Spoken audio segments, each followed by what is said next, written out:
Bob from the Looney Moose. Good morning. How are you? Nice to see you and have you here in the studio again. Yeah, it was good to get out of the kitchen for a few minutes. Well, I'll bet. Yeah, I mean, you love it, but still, it's nice to get out. Yeah. And tell us a little bit about the Looney Moose, when you're open, and what you like to serve.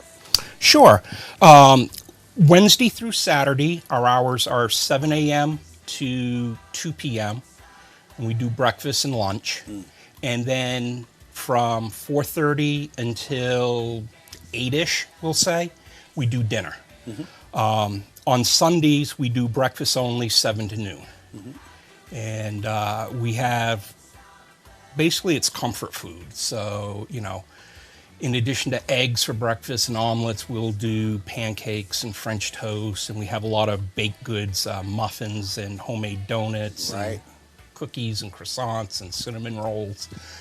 Something for the sweet tooth and the full breakfast. Yeah, and then at luncheon is you know, burgers, sandwiches, seafood, and at dinner, which we just really started ramping up in January, we still do the burgers and sandwiches, but we've added a number of pasta dishes just to keep it a little simple.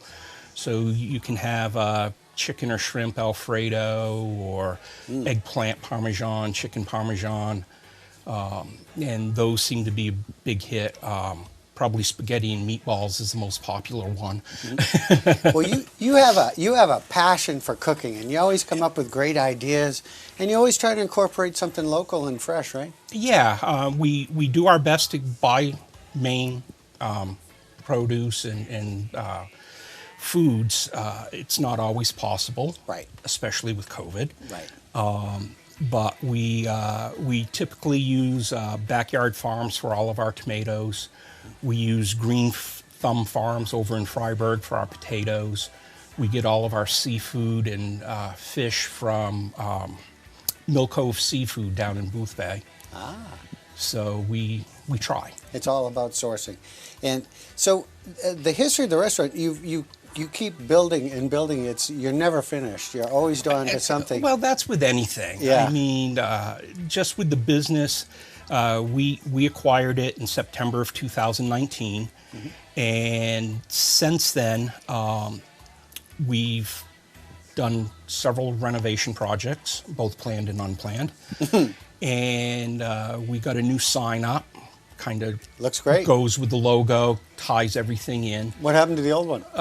Somebody missed the corner on the road.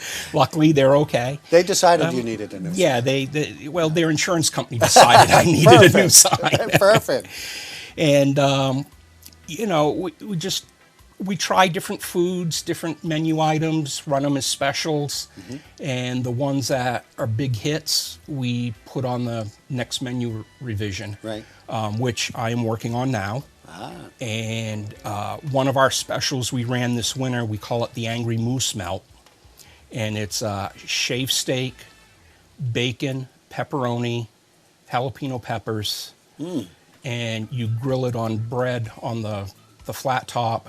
And it has a 3-cheese blend, provolone, mozzarella, and cheddar blend to kind of hold it all together. And then you cook it on the grill. Yeah, it's like a grilled cheese. Yeah, so, yeah. And that was really popular.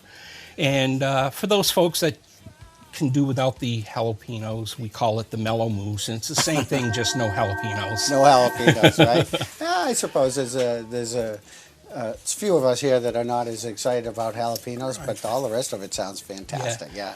And probably the big thing that's really starting to catch on is at night, 4:30 till we close, Wednesday through Saturday, we're doing a thin crust pizza. And that seems to be very popular. And in addition to just build your own with whatever toppings you want on it, we do an Angry Moose pizza, which is basically everything on the Angry Moose melt, and we put it on the pizza and cook it up in the oven. We have a sandwich called a hot honey chicken sandwich. Well, we also have a hot honey chicken pizza, and it's the same chicken, and we use hot honey to drizzle over it, and it gets bacon and pepperoni with it. And that one seems to be very popular as well. Unique items. Philly cheesesteak pizza, you know.